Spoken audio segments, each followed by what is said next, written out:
Buenas tardes.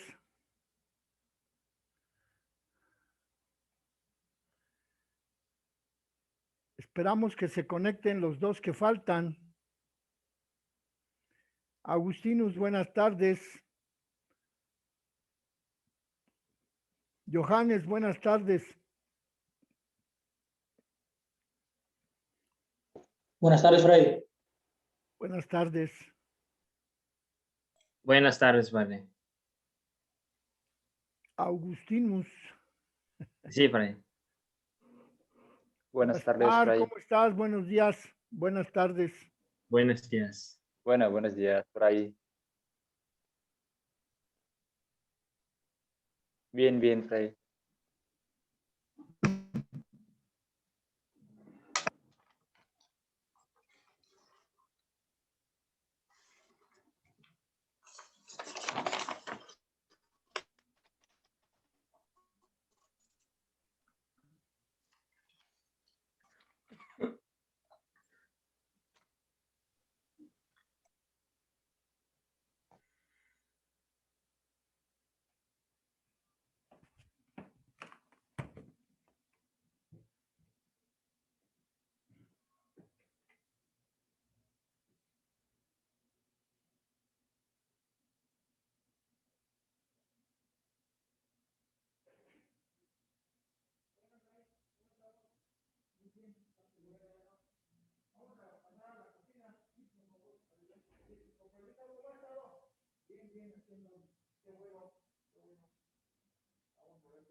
Me falta uno.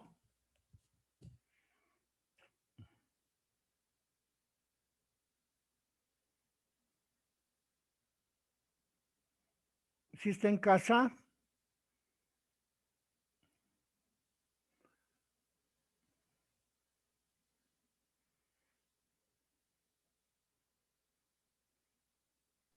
Gaspar, Gerardo.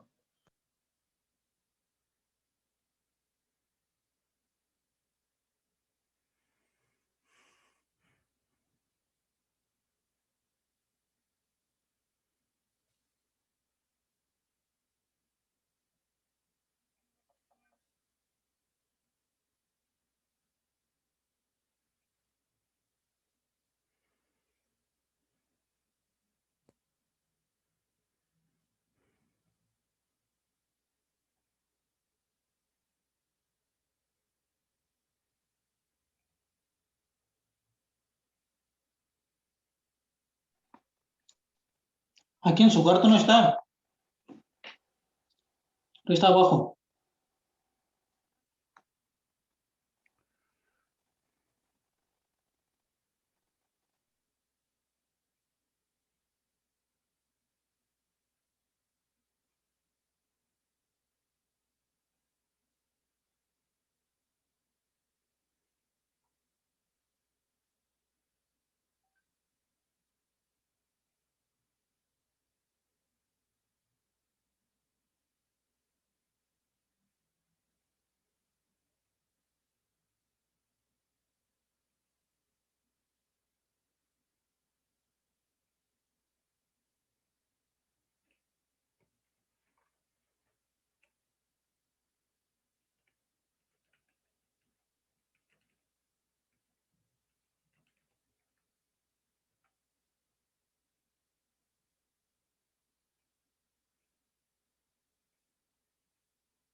Bueno, vamos a comenzar entonces en el nombre del Padre, del Hijo y del Espíritu Santo. Amén. Dios te salve María, llena de gracia, el Señor está contigo. Bendita eres entre todas las mujeres, bendito es el fruto de tu vientre, Jesús. Santa Santa María, María, Madre Madre de de Dios, Dios, ruega ruega por por nosotros nosotros los pecadores, pecadores, ahora y en ahora la y en la hora hora de de nuestra nuestra muerte. muerte. Amén. Amén. Nuestra muerte. María, Amén. Madre de gracia, Madre de misericordia, En la vida y en la y en la muerte, muerte, ampara. muerte, amparanos y Señor. Gran Señora.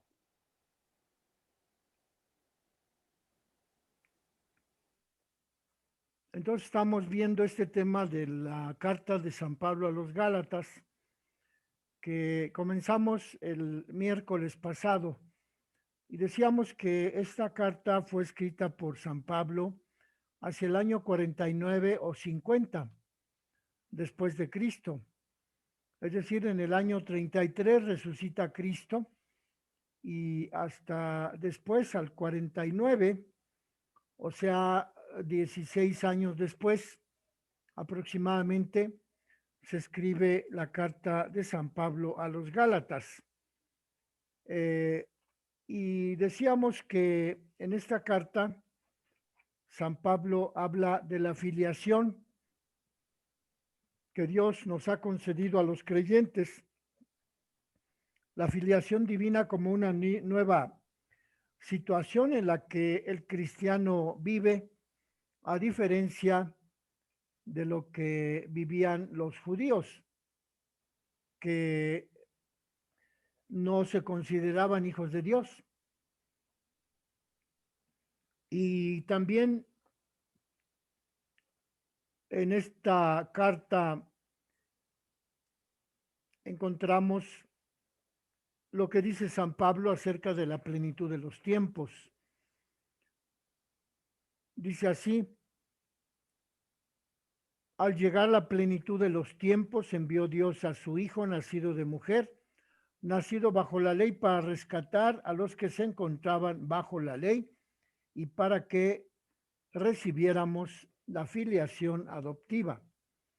Son los versos del 4 al 5 del capítulo 4 de la carta a los Gálatas. Y entonces aquí la plenitud de los tiempos es el tiempo al que San Pablo se refiere, en el que descubrimos que Dios ha creado el mundo, las aves, los pájaros, los mares, los océanos, los peces, y también ha creado Dios al hombre. Y le ha dado esta vida terrena para que el hombre busque encontrarse con Dios. Y llega el momento en que se realiza la comunión perfecta entre Dios y la humanidad en el hombre Cristo. Todo esto ocurre según el plan divino de Dios omnipotente, de Dios Padre Todopoderoso. Y la Virgen Santísima se relaciona con el proyecto salvador de una manera vivencial, porque ella reviste con su carne y con su sangre al Hijo de Dios. Por medio de esta mujer, también Jesucristo participa de la sangre y de la carne de los hijos. Y por eso dice San Pablo que Jesús nació de mujer. El Padre envió al mundo a su propio Hijo al mundo, lo envió para que realizara la obra que le había encomendado. Y como dice el Evangelio de San Juan, tanto amó Dios al mundo que le entregó a su Hijo único para que todo el mundo, para que todos los que crean en él no perezcan. De modo pues que la persona de Jesucristo es enviado a la historia para que realice la misión de ser el Mesías, el Redentor. Y para ello Dios lo manda en el momento de la plenitud de los tiempos, cuando Dios consideró que ya todo estaba preparado para que su Hijo cumpliera la misión. Y entonces San Pablo habla de que Cristo nació de la Virgen, nació de una mujer, nacido bajo la ley, para que nosotros recibiéramos la adopción como hijos de Dios. En este texto se enfatiza la fragilidad de la criatura humana y puede percibirse alguna mancha, alguna impureza en el hombre, puesto que por haber nacido de una mujer, el Hijo de Dios se sometió a la humillación de la carne. en donde San Pablo habla a los filipenses, dice que Cristo se despojó de sí mismo, se hizo siervo como los hombres y se humilló a sí mismo. Por ello, la expresión nacido de una mujer indica que Cristo se humilló hasta hacerse hombre, y no es el objetivo de San Pablo reducir la importancia de la mujer, sino que simplemente está diciendo San Pablo que la condición humana es más débil, más frágil que la condición de divinidad que tenía Jesucristo antes de encarnarse como hombre en el seno de la Virgen. Y en eso consiste la expresión nacido bajo la ley, puesto que como hombre hebreo Jesús observó los ritos de los judíos de tener que circuncidarse y tener que estar en el templo para ser presentado ante Dios como hijo. Por ello dice San Pablo que Jesús nació bajo la ley de los judíos, la ley del Levítico, que obligaba a todos los recién nacidos, a los primogénitos, a presentarse ante Dios y a ser circuncidados. Y también aquí en la carta de San Pablo habla él de la concepción de Jesús en el seno de la Virgen. Y San Pablo expresa la encarnación del Hijo de Dios sin utilizar el término virgen, sino que usa el término mujer, para evitar una identidad con la fecundación humana por obra de un dios, que podía ocurrir en la cultura griega. Como sabemos, los gálatas pertenecían a esa cultura griega, y como sabemos, algunos de los dioses habían engendrado semidioses, mitad hombres y mitad Dios, al descender a la tierra y tener relaciones con un hombre o con una mujer. Y entonces San Pablo aquí no se refiere a una virgen, no dice que Cristo, cuando llegó a la plenitud de los tiempos, se encarnó de una virgen, sino que dice que se encarnó, que nació bajo la ley, nació de una mujer.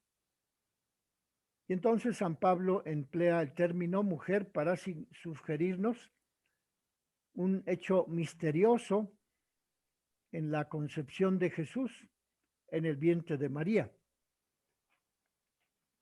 Y tenemos la explicación que da Alberto Banois, que fue un profesor que dio clase en la Universidad Gregoriana de Roma, dio clase de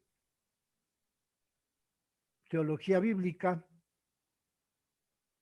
Y ahí dice este hombre, el profesor Alberto Banois, que al escudriñar el texto de los dos versículos de la carta a los Gálatas, es decir, los versículos 4 y 5, encuentra 5 aspectos importantes.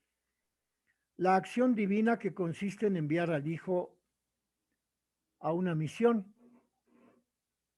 Está también la modalidad de haber nacido de una mujer. También la modalidad de haber nacido sujeto a la ley, con la finalidad de liberar a los seres humanos de la esclavitud de la ley, y con la finalidad de conferir la adopción de hijos de Dios a los hombres. Y entonces existe un paralelismo entre lo que dice San Pablo acerca de que fue nacido de mujer y nacido bajo la ley. En ambos casos, nacido de mujer y nacido bajo la ley, significa que nació con esa condición humana de humillación ante la naturaleza divina. Y por la impureza que asumió al ser concebido en la naturaleza humana, podía parecer que el mismo nacido bajo la ley se entregara a esa naturaleza humana. Pero dice San Pablo que nació para entregarnos la adopción de hijos de Dios. Y por ello San Pablo aporta el conocimiento de que el Hijo de Dios nos devuelve la filiación como hijos de Dios, de modo que Cristo se humaniza para que los hombres puedan llegar a ser hijos de Dios.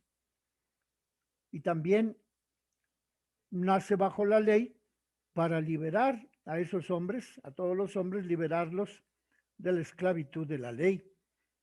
Nace como hombre para humillarse como Dios, pero al asumir la naturaleza humana, hace que los hombres puedan llegar a ser hijos de Dios.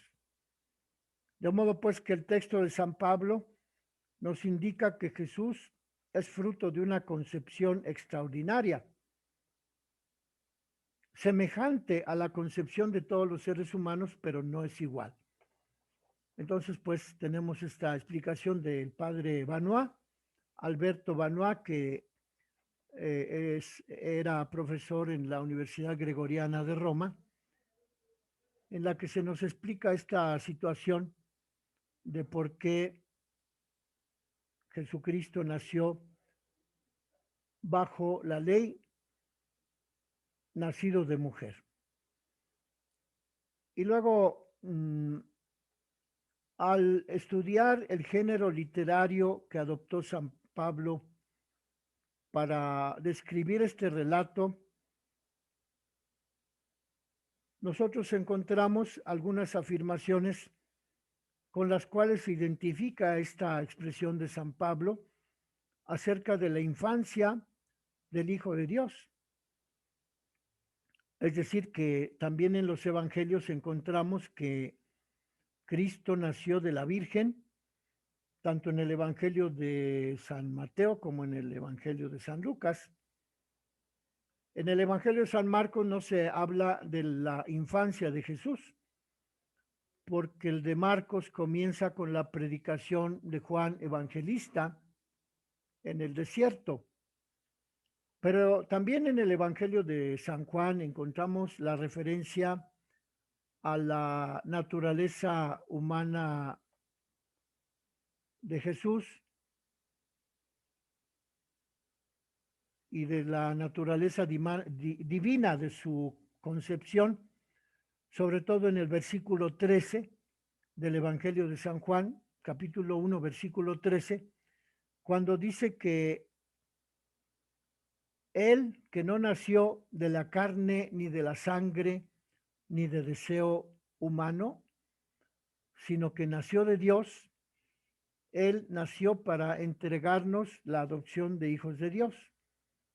De modo pues que vemos que en los tres evangelios, San Lucas, San Mateo y San Juan, se nos habla de la infancia de Jesús. En cambio, en el Evangelio de San Marcos no se habla de esa infancia de Jesús. Y aquí en la carta de San Pablo a los Gálatas, pues también aborda San Pablo el origen humano de Jesucristo. Si bien para decirnos que por su encarnación, Jesucristo nos entregó la filiación como hijos de Dios y que por su encarnación quiso someterse a la ley humana, a la ley de los judíos, de tener que ser circuncidado y de tener que ser presentado al templo de Jerusalén. Pues vean ustedes de qué manera este texto de la carta a los Gálatas, San Pablo se refiere al tema de la Virgen María. Por eso lo tomamos en cuenta como uno de los textos importantes de la Mariología bíblica. Hemos pues estudiado lo que dice San Juan, hemos visto lo que dice San Lucas, también vimos después lo que dice San Mateo acerca de Jesús, de la Virgen María en relación con Jesús. Y hemos visto hoy lo que dice San Pablo en la carta a los Gálatas acerca de la Virgen María. Desde luego, todos estos aspectos, todos estos textos, pues nos presentan de una manera sencilla, de una manera esquemática, la redacción del género literario de los evangelios del Nuevo Testamento. Como sabemos, el género literario es una forma de redactar para que quede el testimonio de la fe de los apóstoles a través de esa redacción, de ese escrito. Y en los esquemas de redacción, en los géneros literarios, encontramos pues la revelación de la verdad, de la fe de las primeras comunidades cristianas acerca de Jesucristo y de su relación con la Virgen. Y encontramos también que es un género literario porque presenta a la Virgen como una mujer nazarena, más bien como una mujer galilea, una mujer nacida en Galilea, porque Nazaret estaba situado en la zona, en la región norteña de Galilea. Y a esa relación, digamos, geográfica de donde nació la Virgen, los textos del Evangelio le atribuyen un género literario para referirse a la manera en la que los apóstoles reflejaron su fe en esos escritos teológico-literarios, en donde se nos habla de qué manera las primeras comunidades manifestaron y vivieron su relación con la Virgen Santísima. Encontramos pues que en el Evangelio de San Lucas se nos habla de Jesucristo como a la hora de su nacimiento en Belén, y luego ya en el segundo capítulo se nos dice que los papás del niño bajaron a Jerusalén cuando el niño había cumplido 13 años para cumplir con los ritos de la Pascua. Y allí se quedó el niño Jesús en Jerusalén para dialogar con los doctores de la ley. Y sus papás regresan y lo encuentran dialogando con los doctores del templo de Jerusalén, y la madre de Jesús le pregunta que por qué le habían hecho esto a ella y a su papá. Y Jesús le da esa respuesta enigmática en el segundo capítulo de San Lucas: ¿por qué me buscaban? ¿Que no sabían que yo debía estar en las cosas de mi Padre? Ahí ese género literario del Evangelio de San Lucas nos muestra a Jesús como hijo de Dios, hijo del Padre, y nos lo muestra como un hombre ya responsable de su vocación, puesto que afirma que él tiene una responsabilidad frente a las cosas del Padre Todopoderoso.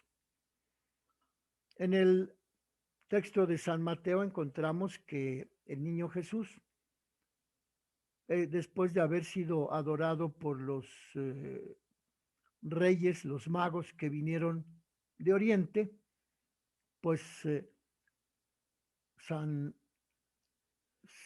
Mateo nos habla de la genealogía de Jesús, en donde incluye a 4 mujeres cuyo origen es un poco extraño, un poco irregular, y de esas 4 mujeres deriva San Mateo la inclusión de todos los pueblos en el beneficio de la redención, en el beneficio de la encarnación de Jesús, porque Jesús se encarna también para redimir a las razas, a los pueblos a los que pertenecían esas mujeres, que no eran propiamente descendientes de Abraham, de Isaac, de Jacob, sino que por diferentes circunstancias habían estado en relación con algún hombre, con algún varón, con su esposo, de alguna de las tribus de Israel. Y ahí tenemos el género literario de San Mateo, por el cual nos presenta a la Virgen María también en una situación hasta cierto punto irregular, porque ella concibe a su hijo siendo virgen, concibe a su hijo sin que haya tenido relaciones con San José, que era el padre adoptivo, y San Mateo nos presenta ese género literario de la genealogía de Jesús, hablándonos de tres generaciones por medio de las cuales identificamos que Jesucristo es hijo de Abraham, es hijo de David, es el Mesías prometido por los profetas del Antiguo Testamento. Y en el Evangelio de San Juan encontramos ese párrafo, el verso 13 del capítulo 1, en donde se nos dice que él, que no nació ni de la carne, ni de la sangre, ni del deseo de la carne, sino que nació de Dios, él nació para entregarnos la filiación como hijos de Dios. Es pues otro género literario el que nos ofrece San Juan acerca de cómo Cristo vino al mundo. En ese prólogo San Juan dice que la palabra era el verbo y el verbo era Dios y el verbo estaba con Dios y que ese verbo ya existía antes de la creación del mundo y que él, por haber nacido no de la carne, no de la sangre, no del deseo carnal, sino del Espíritu Santo, por eso él es manifestado a los hombres como Mesías y viene a cumplir con la misión de salvar, de redimir, de darles a los hombres la filiación como hijos de Dios. Y acá en la carta de San Pablo a los Gálatas, pues encontramos este texto en donde nos dice San Pablo que Jesús no nació, que nació bajo la ley, nació de una mujer para entregarnos la adopción como hijos de Dios. Es otro género literario en donde el Evangelio y los textos del Nuevo Testamento nos hablan acerca de la Virgen en su relación con Jesucristo, en esa relación típica, específica, exclusiva, de que Él es hijo de la Virgen y ella es madre del Mesías. Y este asunto del género literario es importante porque con esta designación de género literario podemos afirmar que en las culturas del Mediterráneo, en la cultura judía, en la cultura griega, en la cultura romana, no existen textos, testimonios, libros, géneros literarios que se asemejen a los evangelios, a la carta de San Pablo, sino que cuando comienza la época cristiana, después de que Cristo resucita, pues como sabemos, la fe católica, la fe cristiana pasó muchos trabajos, muchas dificultades, a tal punto que los judíos querían exterminar a todos los creyentes en Cristo, y también los romanos pues decidieron que los cristianos debían ser echados a las fieras, con la única razón de que no tenían ninguna autorización de ser cristianos, de ser creyentes. En la historia de la iglesia encontramos que en esa primera etapa de la iglesia durante la época primitiva, es decir, hasta que el emperador Constantino publica su edicto de Milán en el año 313, hasta ese año estuvieron siendo perseguidos los cristianos simplemente por creer en Jesucristo, porque no les estaba permitido practicar su religión. Así encontramos que en ninguna otra cultura, en ningún otro libro, en ningún otro texto, existe este género literario de los evangelios, de la revelación que los apóstoles recibieron de parte del Espíritu Santo y que nos dejaron escrito en esos párrafos, en esos textos que nosotros veneramos como textos sagrados, porque reconocemos que en ellos está la inspiración del Espíritu Santo.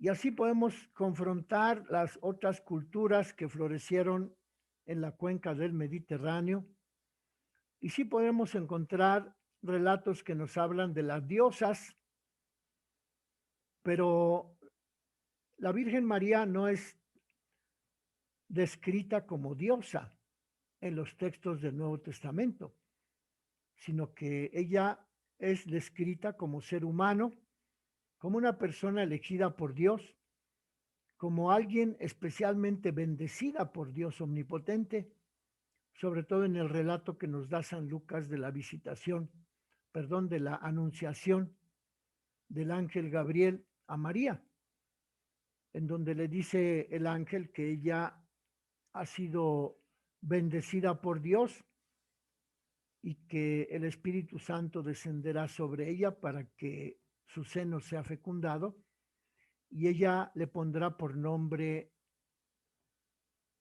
Jesús, que significa Dios salva. Y así ese género literario de los evangelios lo reconocemos como un género especial, como un género literario que no se encuentra en ningún otro libro de los que se escribieron en esa época, que les llamamos los libros intertestamentarios. Son los libros que se escribieron desde los 200 años antes de Cristo a los 200 años después de Cristo.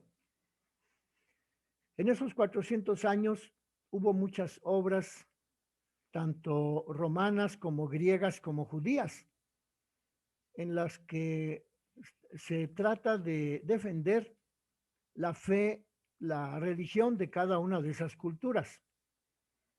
Así, por ejemplo, en la cultura romana tenemos el libro de la Eneida, en donde se nos habla de las aventuras de Eneas, que también luchó en la guerra de Troya, pero que llegó a Roma. Y en la cultura musulmana del siglo III después de Cristo encontramos el libro del Corán, que no se puede comparar con el género literario de los evangelios, porque no reconoce a Jesucristo como Dios. Y así también entre los griegos encontramos los escritos de los filósofos de ese periodo intertestamentario, pero de los cuales nosotros no podemos decir que tengan las mismas cualidades que el género literario de los evangelios. Es pues un tema importante que nosotros estudiemos lo que dice San Mateo, San Lucas, San Juan y San Pablo acerca de la Virgen como un género literario propio, específico, del todo novedoso, del todo especial, porque en ninguna otra parte del Mediterráneo surgió una redacción, un escrito semejante a estos evangelios o semejante a las cartas de San Pablo. Es pues la importancia de estos textos, de los cuales nosotros atribuimos que son textos sagrados, porque son inspirados por el Espíritu Santo, y que los judíos expulsaron, no quisieron que formaran parte de su Biblia hebrea en el concilio de Yabnia, allá por el año 64 después de Cristo, los judíos hicieron un concilio en esa ciudad de Yabnia para decidir cuáles sí y cuáles no de los libros de esa época, de esa cultura judía, iban a formar parte de los libros sagrados del Antiguo Testamento. Porque como sabemos, los judíos no aceptan ningún libro del Nuevo Testamento, sino que entre los judíos después de Cristo se escribió el Targum, y hay dos versiones de ese Targum, escrito después de Cristo, pero que obviamente no reconoce a Jesucristo como Dios. Por eso decimos que no hay un género literario semejante al de los evangelios. El Nuevo Testamento fue escrito de una manera excepcional, de una manera redaccional muy propia, puesto que fueron inspirados esos escritos por el Espíritu Santo, y la Iglesia los reconoce como escritos inspirados, y que por eso forman parte de la Biblia católica, que no es lo mismo que la Biblia hebrea. La Biblia católica ha tenido varias aceptaciones por parte de la Iglesia, la última de las cuales se llevó a cabo en el Concilio de Trento, en el año 1560. Se habla pues de la formación de los libros que integran el Nuevo Testamento como libros en los que encontramos un género literario específico, apropiado, adecuado, único, excepcional, que no tiene nada que ver con otros libros ni de la cultura griega, ni de la cultura romana, ni de la cultura árabe, sino que forman parte de la tradición de la Iglesia Católica. Bueno, hoy al ratito les envío este texto de la carta a los Gálatas para que puedan ustedes estudiarla. Y el próximo miércoles no tenemos clase porque tengo un curso con los novicios en Aguascalientes, pero sí nos vemos de hoy en 15, que es el día 7